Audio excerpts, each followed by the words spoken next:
Ketika mengajak pada tidak bayar pajak, Ya. itu potensinya ada potensi untuk mengajak perbuatan melawan hukum. Melihat maraknya seruan stop Ya. bayar pajak, apakah ini mencerminkan krisis kepercayaan publik terhadap pemerintah? Walaupun negara demokrasi, Indonesia juga negara hukum. Jadi sekali lagi dugaan penyalahgunaan anggaran, jalur hukum apa Pak ini yang dapat ditempuh selain mengajak masyarakat berhenti membayar pajak? Ini jalurnya seperti apa? Ini pertanyaan di media sosial juga ini. Perbuatan melawan hukum yang dilakukan oleh pemerintah. Ketika terdapat potensi itu, silahkan masyarakat mengajukan gugatan. Apa yang seharusnya dilakukan oleh pemerintah untuk memulihkan kepercayaan masyarakat agar kepatuhan pajak tetap terjaga dan tidak ada lagi seruan-seruan yang seperti ini? Semoga tidak terjadi di tahun 97, 98 ya, dan krisis ekonomi dan lain sebagainya. Kalau dari perspektif hukum ya dan tata kelola pemerintahan, apakah masyarakat Kalimantan Timur ini sudah memperoleh manfaat pembangunan yang sebanding dengan apa yang udah masyarakat bayarkan gitu Pak? Kalau dari akademisi melihat. Here we go. Kaltim Voice. Halo, nice people Kaltim Voice seluruh Kalimantan Timur. Salam jumpa kembali bersama saya, Metalianda Azahra. Nice people, stop bayar pajak lagi ramai di media sosial. Banyak masyarakat mengaku kecewa terhadap pemerintah dan mempertanyakan apakah pajak yang mereka bayarkan benar-benar kembali dalam bentuk pelayanan publik dan pembangunan. Di sisi lain, pajak merupakan sumber utama pendapatan negara yang membiayai berbagai kebutuhan masyarakat, mulai dari infrastruktur, pendidikan, kesehatan, hingga layanan publik lainnya. Lalu bagaimana hukum memandang fenomena ini?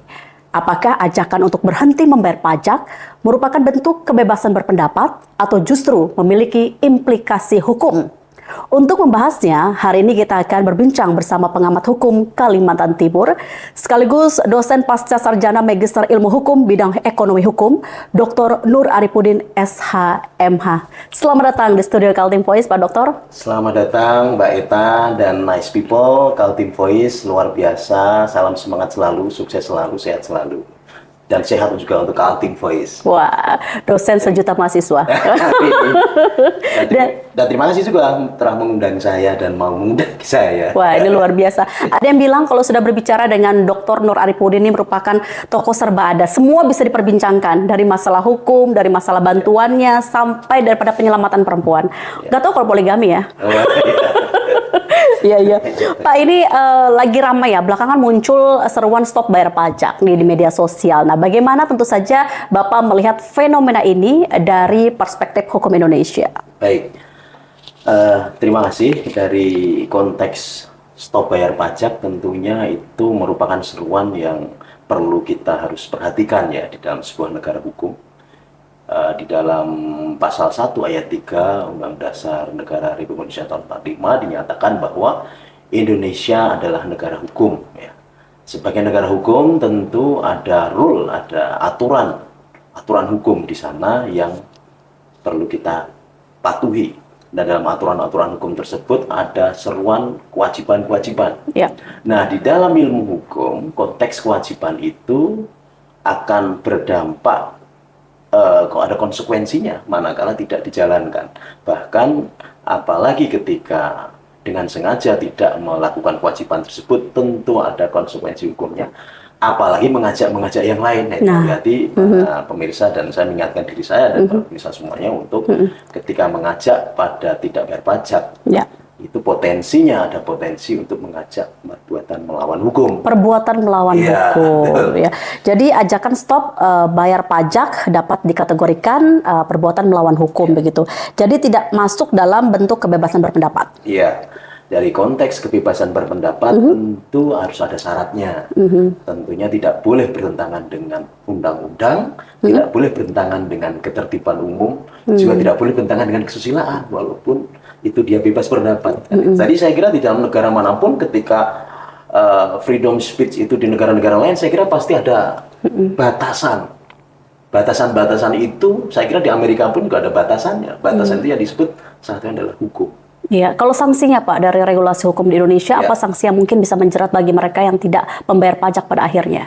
Ya, ketika potensinya adalah mengajak pada tidak patuh terhadap peraturan perundang-undangan, di dalam hukum pidana juga ada, hukum perdata juga ada di sana, Ya. dan potensinya ketika mengajak untuk melakukan perbuatan yang bertentangan dengan peraturan perundang-undangan, ada secara spesifik nanti di dalam pasalnya di bidang perpajakan dan hukum pidana untuk mengajak untuk seseorang tidak mentaati peraturan perundang-undangan, atau potensinya adalah perbuatan melawan hukum secara perdata atau on rehmatic death, atau weder telah perbuatan melawan hukum secara pidana, itu ada kurungan dan ada sanksi denda dan lain sebagainya di sana, yang tentunya harus melalui mekanisme putusan pengadilan ketika Ya. ini menjadi masuk ajakan untuk melawan hukum. Ya, sejauh mana hak masyarakat, Pak, untuk mengkritik pemerintah Ya. dapat dibedakan dengan kewajiban konstitusional membayar pajak? Ya, jadi saya kira negara kita negara demokrasi. Ya, Tapi tadi yang saya sebutkan di awal, walaupun negara demokrasi, Indonesia juga negara hukum. Ya, di dalam sebuah demokrasi pun juga ada sebuah rule yang harus kita patuhi.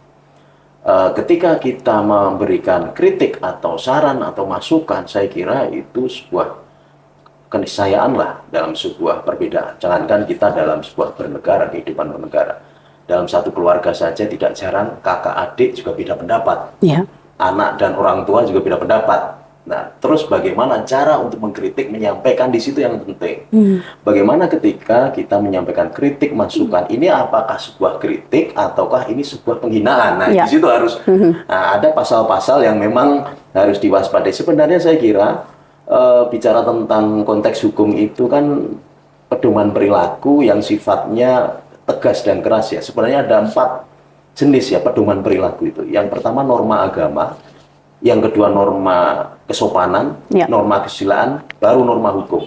Kalau norma agama kan saya kira di dalam setiap agama juga mengajarkan adab lebih tinggi daripada ilmu. adab lebih tinggi. Ya, itu di dalam agama, Ya. saya kira tiap agama mengajarkan. Boleh kita mengkritik, tapi melanggar adab atau tidak kan itu. Cuman sayangnya di dalam etika, dalam norma agama kan hukumannya tidak langsung secara tegas dan jelas, beda dengan norma hukum kan gitu. Ya. Ketika nanti sebuah bungkusnya adalah kritik, tapi sebenarnya di dalamnya penghinaan, kalau unsur masuk di dalam peraturan perundang-undangan atas nama keamanan dan ketentraman dan kedamaian masyarakat, saya kira itu perlu menjadi kewaspadaan kita juga sebagai negara hukum tadi, menjadi bahan pertimbangan itu. Iya. Kemudian juga ada pertanyaan di media sosial berkaitan dengan dalam sistem hukum Indonesia, Pak Dokter. Apakah ketidakpuasan terhadap pelayanan publik begitu ya dapat dijadikan alasan untuk menolak membayar pajak? Ya, saya kira pelayanan publik dimensinya tidak bisa kita langsung dengan serta-merta kita menilai sendiri. Ada sebuah mekanisme ya di dalam sistem bernegara kita. Jadi di dalam sistem bernegara kita, ketika ada sebuah hal yang tidak sesuai dengan harapan, kan ada mekanisme sebenarnya melalui konsultasi kepada pemerintah, melalui masukan kepada pemerintah, ataukah melalui kritik terhadap pemerintah. Bahkan ada jalur lagi yang lain, bisa menggugat pemerintah. Bahkan ada ruang hukum yang disiapkan juga oleh negara.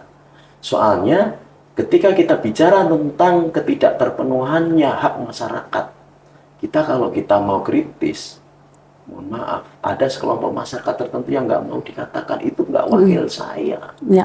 Bukan saya nggak setuju dengan pendapat itu mereka. Mohon maaf, ada beberapa masyarakat yang tidak setuju berada di tengah jalan ketika dia mau ngantar makanan lewat apa istilahnya Aplikasi. lewat aplikasi di situ dia banyak beberapa video viral kan di situ. Apakah itu dia mau dianggap mewakili masyarakat dan lain sebagainya. Nah, makanya mekanisme sebenarnya dalam aspek hukum itu sebenarnya sudah Indonesia negara hukum. Ketika negara terdapat perbuatan unrahmatic overhate death itu namanya. Jadi perbuatan melawan hukum itu tidak hanya perbuatan melawan hukum yang dilakukan oleh masyarakat. Pemerintah itu punya potensi juga perbuatan melawan hukum. Jadi sebutannya kalau dalam hukum, khususnya hukum perdata itu unrahmatic overhate death. Perbuatan melawan hukum yang dilakukan oleh pemerintah.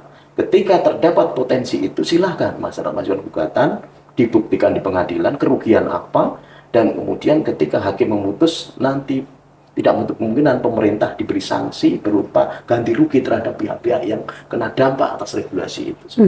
Jadi kita rel hukum juga ada itu. Artinya jika masyarakat menilai pajak tidak dikelola secara transparan Ya. atau diduga ya terjadi sekali lagi dugaan penyalahgunaan anggaran, jalur hukum apa Pak ini yang dapat ditempuh selain mengajak masyarakat berhenti membayar pajak? Ini jalurnya seperti apa? Ini pertanyaan di media sosial juga ini. Baik, dimensinya kalau saya petakan itu minimal ada 3. Ya. Pertama, itu ketika potensinya pemerintah tidak melaksanakan tugas sebagaimana yang seharusnya dijalankan, Ya.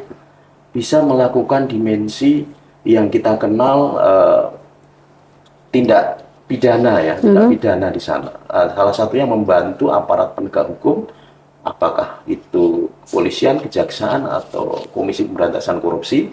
Nah, itu masyarakat diberikan ruang untuk melakukan pengaduan atau pelaporan untuk melalui sistem hukum publik di sana. Yang kedua bisa hukum administrasi negara, atau kemudian ke pengadilan tata usaha negara ketika ada misalnya pemerintah, potensi oknum pemerintah dengan atas nama pemerintah tidak menjalankan tugasnya dalam pelayanan, sehingga ketika dia mengadukan keberatan tidak ada suatu pertimbangan, tidak ada tanggapan, respon dan lain sebagainya, potensi bisa diajukan ke PT UN. Yang terakhir, potensinya privat ketika masyarakat kena dampak akibat pelayanan itu tidak dijalankan dengan baik dan dampaknya kerugian anak kausalitas itu, di pasal 1365 kita mendukung perdata Berkritz-Wedbuch itu dikatakan bahwa tiap perbuatan melawan hukum yang dilakukan dan berdampak karena kesalahannya dan berdampak pada kerugian orang lain, maka kerugian orang lain tersebut wajib mendapat ganti rugi dari yang melakukan. Tidak menutup kemungkinan itu dilakukan oleh pemerintah terhadap masyarakat. Nah, di situ dari minimal 3 dimensi itu. Iya. Sebagai pengamat hukum di Kalimantan Timur, melihat maraknya seruan stop bayar pajak, apakah ini mencerminkan krisis kepercayaan publik terhadap pemerintah? Ya, baik. Jadi Mbak Eta ya dan Nice people ya, yang luar biasa atas atensinya dalam hal ini. Saya kira pemerintah juga harus tidak bosan-bosannya ya untuk mendengarkan respon atau masukan, kritik atau kekecewaan yang dialami oleh masyarakat. Tapi hal ini saya kira di dalam negara demokratis itu juga menjadi bagian keniscayaan atau konsekuensi. Tapi sekali lagi juga dalam pemberian kritik, kita sebagai orang ketimuran juga tidak boleh lupa juga bahwa adab tadi, etika, norma agama, norma kesusilaan, norma kesopanan jangan dilupakan juga, sehingga itu menjadi bagian dari sebuah dinamika dalam sebuah organisasi. Jadi ketika itu adalah sebuah kritik dan masukan dari masyarakat, sebisa mungkin pemerintah juga telinganya istilahnya tidak boleh tebal saja, tapi harus tipis, harus peka, dan kemudian merespon itu. Jangan kemudian ketika ada kritik, ada masukan, kemudian alergi dan kemudian tidak mau dengar, dan sehingga masyarakat salurannya itu merasa sudah tidak ada. Dan sebenarnya juga masih ada lagi jalur-jalur aspirasi yang kita kenal dengan melalui anggota DPR ya, DPRD dan lain sebagainya. Itu kan sebenarnya konstituen itu bisa berkomunikasi dengan wakil rakyat yang ada di situ untuk bagaimana membicarakan untuk peningkatan pelayanan. Itu saluran-saluran yang jalur di luar jalur hukum tadi yang saya sebutkan, yang sebenarnya ketika mengkritis kan sudah ada salurannya yang disiapkan dalam sistem konstitusi kita gitu. Nah, itu yang gitu. Ada fenomena ketika masyarakat atau netizen menyampaikan komentar atau mungkin pendapatnya terhadap pemerintah, justru ditanya solusi. Nah, bagaimana Anda melihat ini? Kita sebagai rakyat memberikan masukan, kritik, namun justru dipancing bahkan diharuskan untuk memberikan solusinya. Padahal kita di sini mengevaluasi pemerintah. Ya, jadi saya kira memang bagian daripada tugas pelayanan itu ada di pemerintah. Tapi kemudian pemerintah itu juga terdiri dari, mohon maaf, manusia juga. Ya, kalau kita mau bicara lebih dalam lagi ya, sebagai potensi manusia, kita kan nggak bisa mengatakan dia itu serba tahu, serba bisa, ya, karena di tengah pelayanan Indonesia ini kan, kalau bicara secara nasional itu Indonesia kan luas sekali. Betul. Dan kita nggak bisa membandingkan Indonesia Singapura nggak bisa apple to apple menurut saya. Luasan mereka Luas wilayah, ya jumlah penduduk. tidak seimbang dengan luasan Iya. Indonesia. Belanda dengan Indonesia ya saya kira sangat berbeda. Belum pola pikir masyarakat, jenis masyarakat apakah pegunungan, pedesaan dan lain sebagainya. Itu sudut pandang mereka kan tidak bisa belum tentu di perspektif yang sama dengan orang-orang yang ada di pusat pemerintahan. Saya kira memang pemerintah harus peka terhadap solusi, tapi juga aspiratif terhadap masukan. Bukan berarti terus kemudian ya sudah kamu pemerintah kan kamu bayar ini kamu harus kerja, tapi kan berarti nggak bottom up. Ya. Padahal kan di dalam sistem perkembangan otonomi daerah kita ini kan malah justru tidak top down terus kan kita. Bottom up, jangan lupa itu. Nah, bottom up dari arus aspirasi dari bawah, yang siapa tahu di situ ada kearifan lokal yang kemudian bisa mewarnai Indonesia menjadi yang NKRI yang excellent. Kalau Indonesia bisa mempertahankan ini, meningkatkan ini semua, negara luar belajar dengan kita. Kalau menurut saya ya. Karena masyarakat itu sangat luas, beda hukumnya, agamanya beda. Hari ini kalau kita coba melihat perbandingan sedikit dengan India ya. India itu kan dulu kan terpecah karena agama sehingga lahirlah Pakistan. Jadi India yang Hindu itu dari India, terus kemudian Pakistan itu Islam. Ada lagi karena warna kulit, lahirlah Bangladesh kan gitu. Indonesia hari ini sampai hari ini masih utuh. Masih Bhinneka Tunggal Ika. Luar biasa kita. Ini the founding fathers, the founding parent kita sebagai NKRI. Siapa tahu filsafat ketimuran ini menjadi sebuah secercah harapan yang justru mungkin filsafat barat perlu banyak belajar di Indonesia. Saya kira itu kelebihan. Terjadi antras di tengah masyarakat Indonesia ya, yang kita bisa lihat hari ini yang paling dekat saja media sosial. Antras kepada pemerintah. Padahal APBN ini juga menyebutkan bahwa lebih dari 80% pendapatan negeri ini dari sektor pajak begitu. Lalu menurut akademisi, apa yang seharusnya dilakukan oleh pemerintah untuk memulihkan kepercayaan masyarakat agar kepatuhan pajak tetap terjaga dan tidak ada lagi seruan-seruan yang seperti ini? Baik. Jadi saya kira momentum ini kalau secara positif kita maknai bagi pemerintah itu harusnya lebih peka lagi. Jangan kemudian nunggu adanya sebuah gejolak begitu. Jadi ketika masyarakat mengalami keluhan-keluhan dan sebagainya segera dilakukan respon. Saluran-saluran responsivitas dari pemerintah itu tetap harus ditingkatkan dan jangan sampai saluran-saluran itu buntu. Kalau sampai buntu kan potensinya kan berbahaya. Betul. Ada dampaknya kan sampai melebar nanti yang tadi awalnya distrust terhadap pemerintah berkaitan dengan pajak nanti bisa ke harga dan lain sebagainya, dan itu dampaknya semoga tidak terjadi di tahun 97, 98 ya, dan krisis ekonomi dan lain sebagainya. Tapi belajar Indonesia sudah mulai dewasa, saya kira ya, itu harus responsif, harus pelayanannya harus dimaksimalkan dan evaluasi.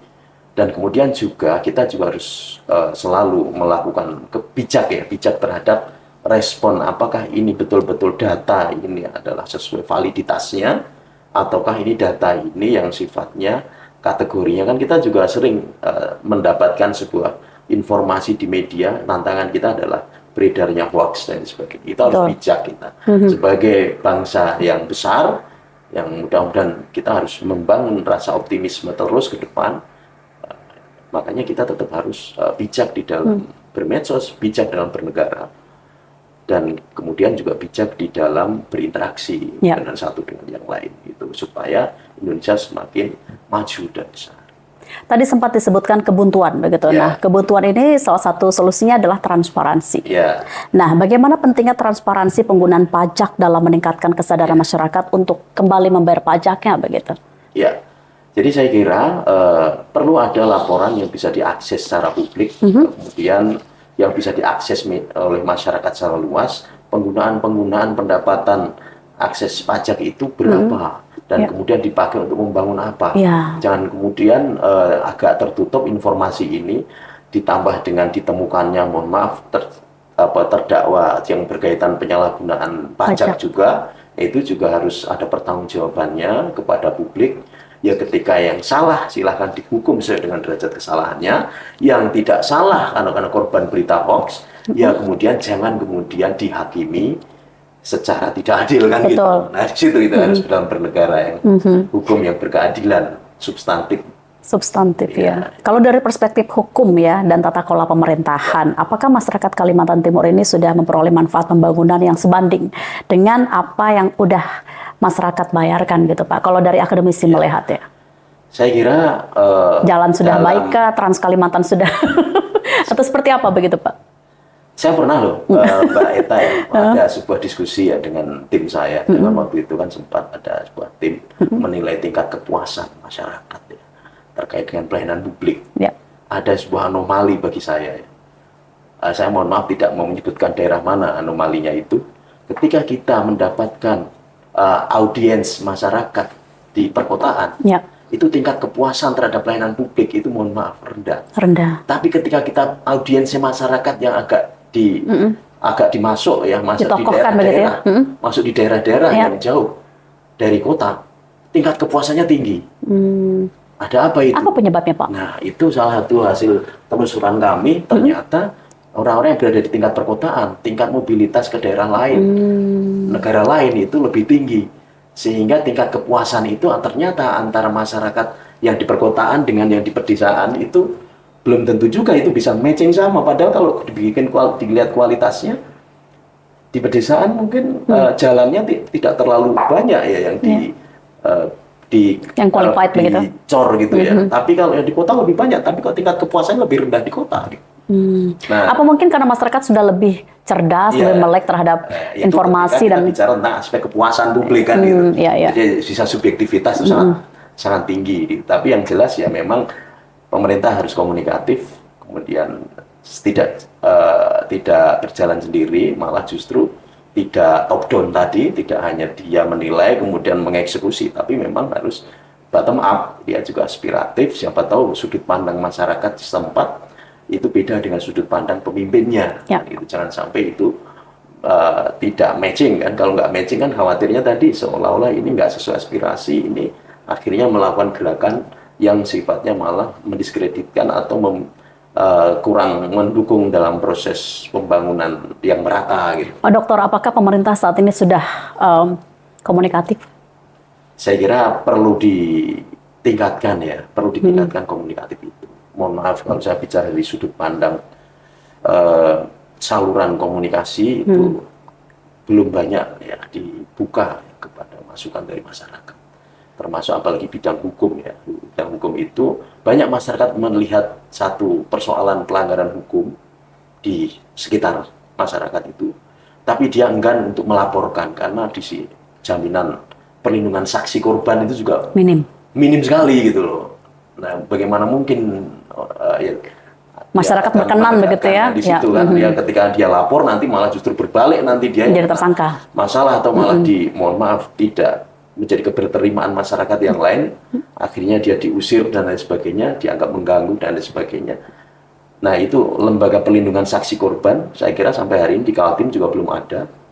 Jadi ketika mau menegakkan kebenaran karena memang saluran demokrasi itu, memang ini kan saluran hukum kan akhirnya, ketika mau melapor menjadi saksi, itu mereka masih banyak yang perlu didorong. Ya, kalau kita back to Kalimantan Timur, kembali ke Kaltim dengan status benua Etam sebagai daerah penyangga sekaligus lokasi IKN, apakah ada tantangan tersendiri Pak Dokter dalam memastikan masyarakat merasakan manfaat dari penerimaan pajak ini? Ya, saya kira sebagai ibu kota ini ya, yang ditetapkan juga dalam undang-undang yang kita kawasan ibu kota Nusantara atau biasa memperdebatkan antara penyangga atau mitra. Orang lebih banyak suka katanya mitra gitu. Kalau penyangga itu seolah-olah hanya nyangga saja. Nah, sebagai mitra itu tentu proses pembangunan akan masif juga lebih masif dilaksanakan. Dari aspek infrastruktur ya pasti akan kena prioritas ya, prioritas pembangunan. Tapi ketika bicara tentang dampak sosial itu juga tidak ringan juga potensinya kan. Dampak sosial itu misalnya entah nanti adanya sebuah urbanisasi dan itu kultur yang baru, dan potensi kultur itu juga tidak jarang adanya sebuah bentuk Ya kalau yang positif nggak apa-apa, kalau ada yang mohon maaf peredaran narkotika ataukah kemudian tingkat kriminalitas yang lebih heterogen dan lain sebagainya, itu kan juga sebuah tantangan tersendiri bagi sebuah ibu kota ya, yang Betul. kemudian, dan saya kira kalau potensinya terjadi misalnya ketidakpuasan terhadap pemerintah misalnya ada di kawasan ibu kota, ya gejolak demonstrasi kan bisa harus siap kita harus hadapi di masyarakat yang ada di sekitar itu. Ya, di situ ya tentu harus disiapkan. Teman dari sisi saya kira di putusan Mahkamah Konstitusi kemarin kan masih menunggu juga keputusan Presiden ya untuk lebih mempertegas untuk pembangunan nanti sebaik kawasan ibu kota Nusantara itu masih ditunggu. Ketika itu nanti ada, saya kira akses untuk APBN itu saya kira lebih besar dibandingkan ketika tidak masuk kawasan penyangga atau kawasan mitra ibu kota Nusantara. Sosial politik perlu kita antisipasi. Banyak yang menantikan pesan dari Pak Dr. Nur berkaitan dengan masyarakat ini ya, masyarakat yang masih kecewa terhadap pemerintah hingga muncul keinginan berhenti bayar pajak. Nah nih, apa sih pesan yang ingin Bapak sampaikan kepada masyarakat? Karena ada yang mengatakan bahwa kita sudah bayar pajak, semuanya kita bayar, bahkan rumah waris juga dikenakan pajak kita bayar, tapi jalan juga tidak begitu baik di wilayah pedalaman, pelosok hingga perbatasan begitu. Nah, apa pesan yang ingin Bapak sampaikan kepada masyarakat? Mari kita tetap sama-sama sebagai negara hukum, kita tetap melaksanakan hukum sesuai dengan komitmen kita mendirikan bangsa ya, karena waktu di tahun 1928 tentunya kan Sumpah Pemuda kita juga berkomitmen untuk menjadi NKRI ya, berbangsa satu bangsa Indonesia, berbahasa satu bahasa Indonesia dan sebagainya. Di situ menjadi bagian komitmen kita dalam mewujudkan sebuah rumah besar yang kita sebut dengan Indonesia. Saya kira dinamika tetap sebagai bangsa yang besar, saya kira dinamikanya kita harus hadapi, dan ketika ada permasalahan mudah-mudahan pemimpinnya juga responsif atas persoalan yang disampaikan oleh masyarakatnya, dan masyarakatnya menyampaikan dengan bentuk kesantunan dan etika yang memadai, sehingga negara kita sebagai bentuk keluarga yang besar yang kita sebut Indonesia ini akan lebih baik terus menerus, dan kita menjalankan tugas dari the founding parent dari NKRI itu sampai dengan waktu yang tidak terbatas sebagai Indonesia gitu. Founding parent ya, bukan father lagi, ini parent, orang tua. Pak, gimana sih cara menyampaikan kritik yang menurut segi hukum begitu ya, ini paling tepat dan tidak melanggar hukum dan merugikan kepentingan publik? Ya, saya kira kalau mau menyampaikan masukan, saya kira melalui jalur demokrasi, saya kira melalui bagian bidang masing-masing itu ada caranya. Saya kira kalau misalnya dari masyarakat, kelompok tani, misalnya di sana kan ada ketuanya, ada komunitasnya. Lewat komunitas itu membuat sebuah catatan, sebuah masukan, saya kira ya, untuk disampaikan secara diplomatis kepada kepala dinas atau kepada pimpinan yang ada di wilayah tertentu, kemudian untuk mencari solusinya seperti apa. Ini bagi akademisi, saya kira bisa melakukan riset ya, yang mendalam untuk terkait sebuah persoalan. Ketika kita sudah dapat data yang valid, sumber dan lain sebagainya bisa terverifikasi secara ilmiah, maka tentu ini perlu. Biasanya kan penelitian ada saran, ada kesimpulan, saran, rekomendasi ya. Nah, rekomendasi itu kita jalankan. Apakah rekomendasinya ini kita kemana? Apakah kita ke wali kota, ataukah ke bupati, ataukah gubernur, ataukah ke kepala dinas dan sebagainya. Ketika dalam hasil riset itu kita sarankan, kita sampaikan, ya itu saya kira jalurnya di situ. Ketika itu dijalankan dengan baik, saya kira itu akan maksimal pelayanannya, dan makanya itu kepekaan dari pemerintah juga perlu untuk ditingkatkan. Jika itu tidak dilakukan, kan juga ada saluran lagi. Nah, ini sudah kita sampaikan secara persuasif, tapi tidak ada respon. Kalau memang harus dengan jalur hukum, ya saya kira itu kan menjadi bisa negara hukum kan, bisa jadi kan masing-masing bisa beralibi. Masyarakat mungkin mengklaim bahwa pemerintah itu melanggar hukum. Pemerintah juga beralasan, saya juga melayani masyarakat yang lain. Nah kan saling beradu argumentasi itu. Kan kita lihat aja pasal 1 ayat 3, Indonesia adalah negara hukum. Kita uji di pengadilan. nanti apa putusan hakim? Sama-sama adu data. Pemerintah punya argumentasi dengan data-data yang dia miliki, dengan timnya, masyarakat juga punya. Dan tadi jalurnya entah jalur PT UN atau jalur pidana atau jalur perdata. Kalau masyarakat dirugikan bisa minta ganti rugi kepada pemerintah. Tinggal vonis hakim gimana? Ya. Itulah res judicata pro veritate habetur. Jadi putusan hakim itu selalu dianggap benar ketika melalui proses-prosesnya. Tidak kemudian mohon maaf. Dan nanti kalau ini menyatakan menuduh ini yang pihak yang satu salah, menuduh yang salah, loh siapa yang ya wasitnya nggak kerja kan gitu. Istilah makanya hukum lah yang kemudian saya kira negara hukum itu yang harus bertindak. Iya, ada tagar di mana-mana Indonesia lagi nggak baik-baik aja, Pak. Iya. Nah, ini kita cukup sedih ya melihat di Indonesia lagi nggak baik-baik aja, padahal Indonesia terkenal dengan sumber daya alam yang sangat kaya raya begitu. Nah, apa harapan Bapak untuk Indonesia ke depan agar semakin sesuai dengan slogannya begitu, apalagi kita di Bhinneka Tunggal Ika dan seterusnya begitu, ini semangat yang luar biasa dalam sanubari. Pesan untuk Indonesia. Pesan untuk Indonesia, dan mau selesai harapan begitu Pak, harapan untuk Indonesia ke depan. Indonesia ke depan. Saya berharap bahwa bangsanya semakin sejahtera, karena memang cita-cita kita membangun negara ini kan welfare state ya, negara yang sejahtera. Negara yang sejahtera tentunya bisa sejahtera itu dari sisi materi, bisa imateri. Negara sejahtera itu ya ciri-cirinya secara materi kan terfasilitasi apa yang menjadi kebutuhan daripada orang yang ada di dalamnya. Secara imaterinya, keamanan, ketertiban, ketentraman orang yang ada di dalamnya. Jangan sampai kriminalitas naik, jangan sampai ada kejahatan-kejahatan yang mengancam dan kemudian tidak ada upaya untuk membereskan, tidak ada kan, jangan sampai. Makanya harapan untuk Indonesia ya kita berharap betul-betul nyaman di dalam negara kita. Banyak yang mengatakan Indonesia itu adalah pecahan surga yang dititipkan misal di dunia ini, yaitu di Indonesia. Jadi kalau mohon maaf kita dalam agama Islam itu kan selalu digambarkan kalau surga itu ada sungai yang mengalir, ada buah-buahan di sebelahnya, ada anggur, ada pisang. Itu yang disebutkan itu kayaknya di Indonesia itu ada tersedia. Tinggal kita yang ada di dalamnya saya kira dengan peninggalan besar para pahlawan kita, termasuk kita. Kalau kita coba mengulik pesan dari Sutasoma, negara Kertagama, itu kalau kita gali, itu pesan moral harmoni di dalam interaksi masyarakat berbangsa bernegara. Itu ada lengkap di dalam nenek moyang kita semua di situ. Kalimantan Timur sebagai salah satu kerajaan yang paling tua, saya kira itu banyak kearifan lokal yang kita bisa gali untuk memberikan ajaran kepada Indonesia secara umumnya untuk mencapai tadi welfare state, negara kesejahteraan.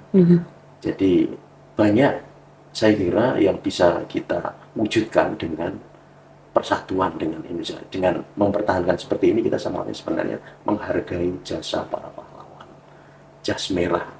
Jangan sampai melupakan sejarah, jangan sampai kita menghentikan sejarah ini. Siapa lagi kalau nggak kita?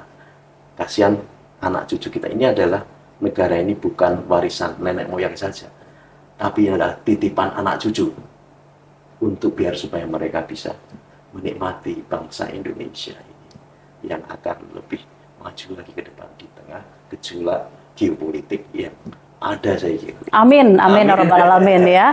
Pak Dokter, terima kasih telah berbincang bersama Kaltim Voice. Ini pesan yang sangat-sangat mendalam. Kiranya bisa menjadi sebuah hal yang baik untuk generasi muda kita, bahkan warga Kalimantan Timur. Nice people, Kaltim Voice di seluruh benua etam. Terima kasih Pak Dokter telah berbincang di Kaltim Voice. Sukses selalu. Sukses selalu untuk selalu Kaltim Voice, Nice People, dan Mbak Eta dan seluruh kru tim ya. Iya, terima kasih sekali lagi. Nice People, Kaltim Voice seluruh Kalimantan Timur. Demikian podcast hari ini. Saya Metalianda Azahra. Sampai jumpa.